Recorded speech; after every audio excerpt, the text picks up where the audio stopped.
Hello guys, this is Afsal Alaim. Welcome back to my channel. പോളണ്ടിലെ new റൂൾസിലെ part 2 ആണ് നമ്മൾ പറയാൻ പോകുന്നത്.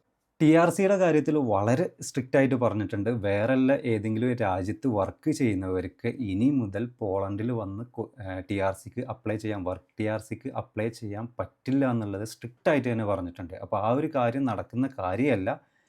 TRC ഉള്ള രാജ്യങ്ങളിൽ നിന്ന്, അതായത് ഇപ്പോൾ ലാറ്റ്വിയ, ലിത്വാനിയ, അതല്ലെങ്കിൽ മാൾട്ട അതുപോലുള്ള രാജ്യങ്ങളിൽ അവിടെ TRC ഉള്ളവർക്ക് പോലും ഇവിടെ കൊടുക്കാൻ പറ്റൂല എന്നുള്ളത് അവർ സ്ട്രിക്റ്റ് ആയിട്ട് പറഞ്ഞിട്ടുണ്ട്. അപ്പോൾ അങ്ങനെ പറയുമ്പോൾ ഒരിക്കലും നമുക്കൊരു ടൂറിസ്റ്റായിട്ട് വരുന്നവർക്കോ അല്ലെങ്കിൽ ബിസിനസ് വിസയിൽ വരുന്നവർക്കോ വേറെയുള്ള രാജ്യങ്ങളിൽ വരുന്നവർക്ക് എന്തായാലും പിന്നെ പോളണ്ടിലേക്ക് പറ്റൂല.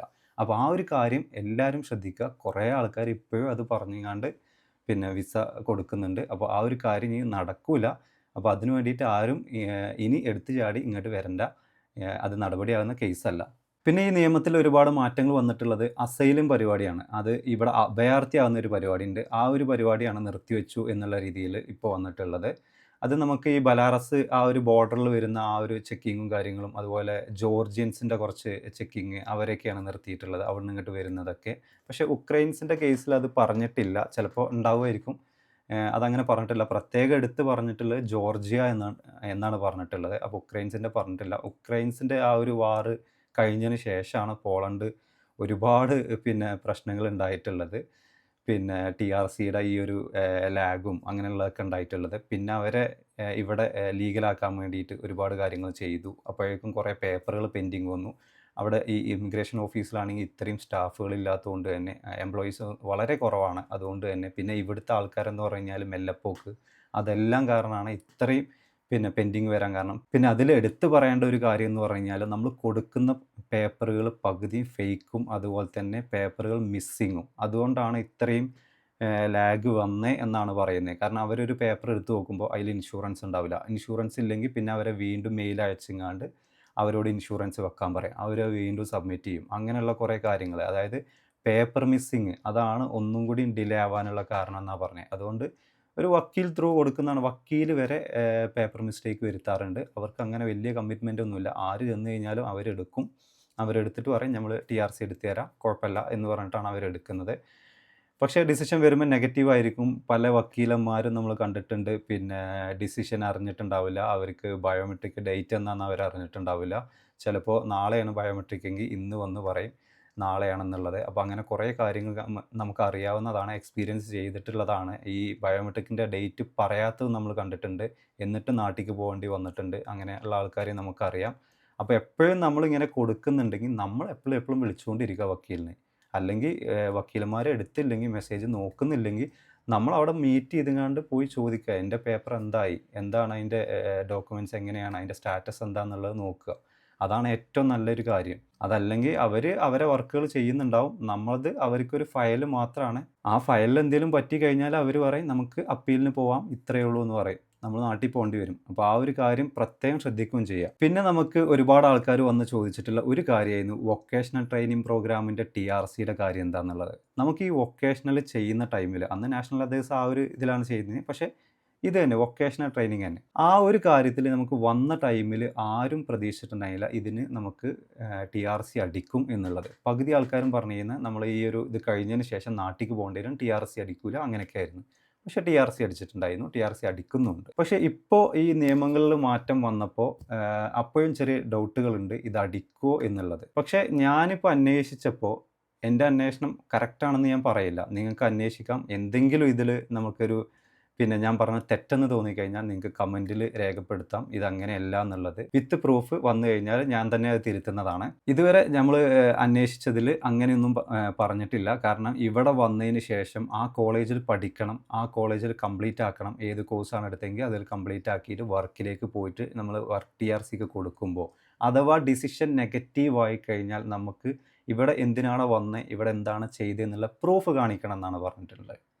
അതായത് നമ്മളിവിടെ പഠിച്ചിട്ടുണ്ട്, ഇന്ന ഒരു കോളേജിലാണ് ഞാൻ പഠിച്ചത്, അതിൻ്റെ ഫീസ് അടച്ചതുണ്ടാവും, അതുപോലെ പഠിച്ചതുണ്ടാവും, അതിൻ്റെ അറ്റൻഡൻസ് ഉണ്ടാവും, അവിടെയുള്ള പേപ്പേഴ്സ് ഉണ്ടാവും, ക്ലിയർ ചെയ്തതിൻ്റെ ഉണ്ടാവും, എക്സാം എഴുതിയതിൻ്റെ ഉണ്ടാവും. ഈ ഒരു പ്രൂഫ് കാണിക്കണം എന്നാണ് പറഞ്ഞിട്ടുള്ളത്.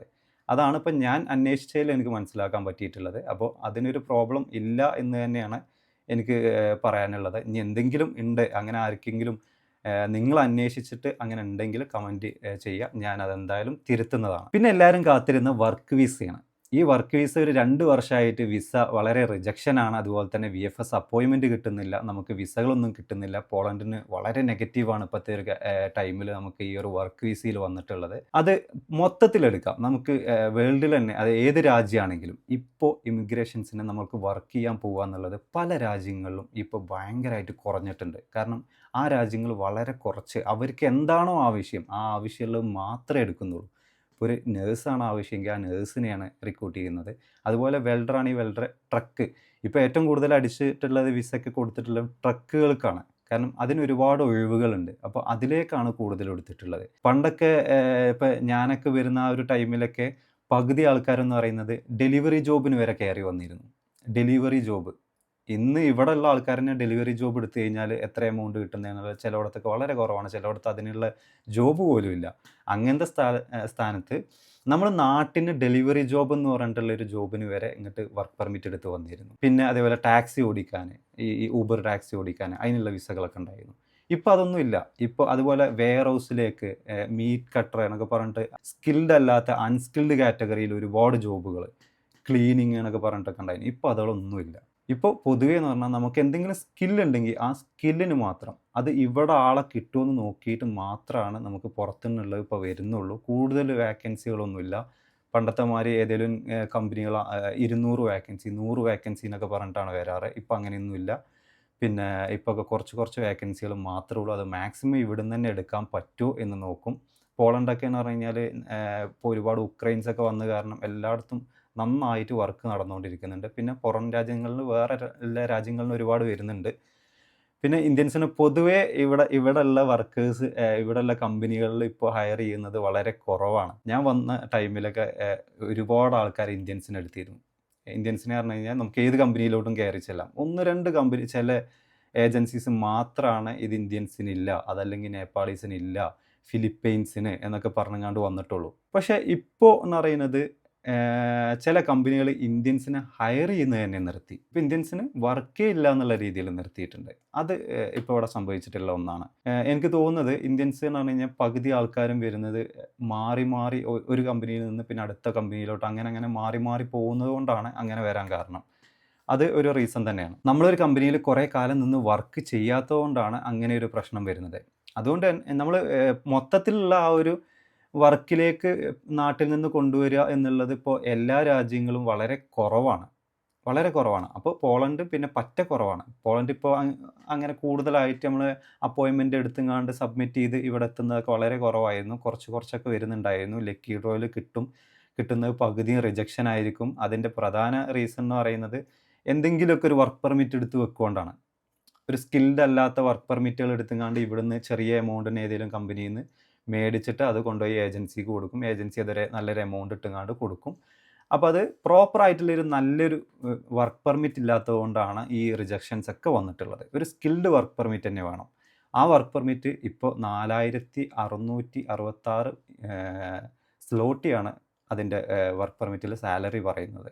അത് 160 സംതിങ് 160 ഹവേഴ്സിനുള്ളതാണ്. അപ്പോൾ അങ്ങനെ കാണിക്കണം. ആ കമ്പനി ചെക്ക് ചെയ്യുമ്പോൾ ടാക്സ് അടക്കുന്ന കമ്പനി ആയിരിക്കണം. നന്നായിട്ട് ടാക്സ് അടക്കുന്ന കമ്പനി. അങ്ങനെയൊക്കെ നോക്കിയിട്ടാണ് ഇപ്പോൾ വർക്ക് പെർമിറ്റ് കൊടുത്തു കഴിഞ്ഞാൽ നമ്മൾ എംബസിന് നമുക്ക് വിസ. ഈ വീഡിയോ കുറച്ച് ലെങ്ത്ത് കൂടുതലായതുകൊണ്ട് തന്നെ നമ്മളൊരു പാർട്ടായിട്ടാണ് ചെയ്യുന്നത്. ഒരു 3 പാർട്ടായിട്ടാണ് ഇത് ചെയ്യുന്നത്. ഇവിടുത്തെ ഓരോ നിയമങ്ങളും നമ്മൾ കറക്റ്റായിട്ട് ഡീറ്റെയിൽ ആയിട്ട് പറയുന്നുണ്ട്. അതുകൊണ്ട് തന്നെ കുറച്ച് ലെങ്തിയാണ്. നമ്മൾ ഈ യൂട്യൂബ് ചാനൽ സബ്സ്ക്രൈബ് ചെയ്യാത്തവർ ഒന്ന് സബ്സ്ക്രൈബ് ചെയ്യുക. കൂടുതൽ യൂറോപ്പിലെ വിശേഷങ്ങളുമായിട്ട് വരുന്നവരേക്കും നെക്സ്റ്റ് വീഡിയോ വരുന്നവരേക്കും have a good day. By.